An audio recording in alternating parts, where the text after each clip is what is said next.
ഇവിടെ ഈ തുരങ്കപാത പലതുകൊണ്ടും ചരിത്രമാവുകയാണ്. ഇത് യാഥാർത്ഥ്യമാകുന്നതോടെ മലപ്പുറത്തു നിന്നും കോഴിക്കോട് നിന്നും ഈ വഴി യാത്ര ചെയ്യുന്ന എല്ലാവർക്കും കർണാടകയിലേക്കുള്ള ദൂരം ഗണ്യമായി കുറയും. താമരശ്ശേരി ചുരം വഴിയുള്ള യാത്ര ഉയർത്തുന്ന വെല്ലുവിളികൾക്കുള്ള ബദലായി ഈ തുരങ്കപാത മാറുകയാണ്.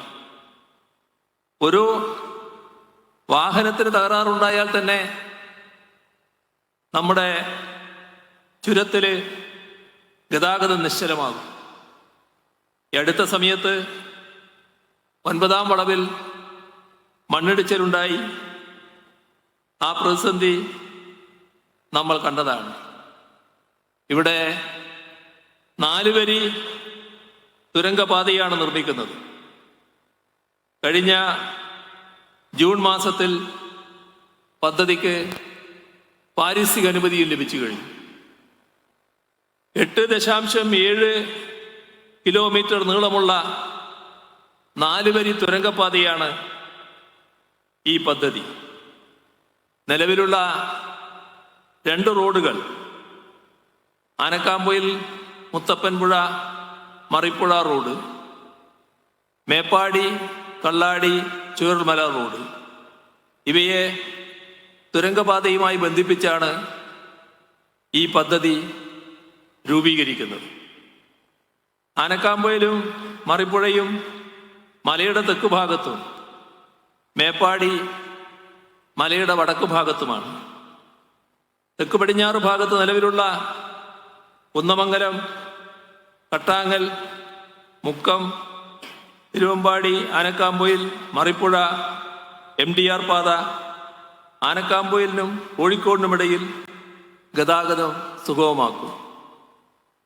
കുറഞ്ഞ സമയം, കൂടുതൽ സൗകര്യം, സുരക്ഷ, കുറഞ്ഞ വാഹന പ്രവർത്തന ചെലവ്, ഇവയിലൂടെ നിർദ്ദിഷ്ട പദ്ധതിയിൽ നിന്ന് നല്ല പ്രയോജനം ലഭിക്കും. പദ്ധതി കോഴിക്കോട് വയനാട് ജില്ലകൾക്കിടയിലെ യാത്ര സുഗമമാക്കും. കാർഷിക ഉൽപ്പന്നങ്ങളുടെ കയറ്റുമതിയിലും ഇതോടെ വലിയ വർധനവുണ്ടാവും. NH 766, SH 99 എന്നിവയ്ക്കും ഇതൊരു ലിങ്കായി പ്രവർത്തിക്കും. അങ്ങനെ ഗതാഗത മേഖലയിലും വാണിജ്യ മേഖലയിലും കാർഷിക മേഖലയിലും വലിയ ഉണർവുണ്ടാകും. വയനാട് വലിയ ചരിത്രമുള്ള നാടാണ്.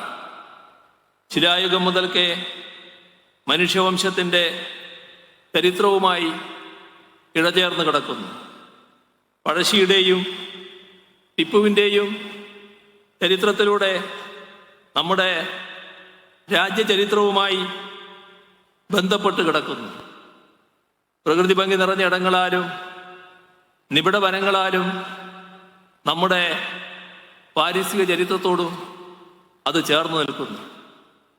ഇത്തരത്തിലുള്ള ഒരു നാടിൻ്റെ ചരിത്രത്തെയും പരിസ്ഥിതിയെയും സംരക്ഷിക്കേണ്ടത് അനിവാര്യമാണ്.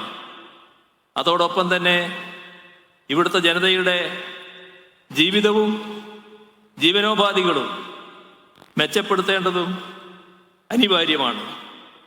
അതുകൊണ്ടാണ് കഴിഞ്ഞ LDF സർക്കാർ വയനാടിനായി പ്രത്യേക പാക്കേജ് പ്രഖ്യാപിച്ചത്. അതിൻ്റെ തുടർച്ച ഇപ്പോഴത്തെ LDF സർക്കാരും ഉറപ്പാക്കിയിട്ടുണ്ട്.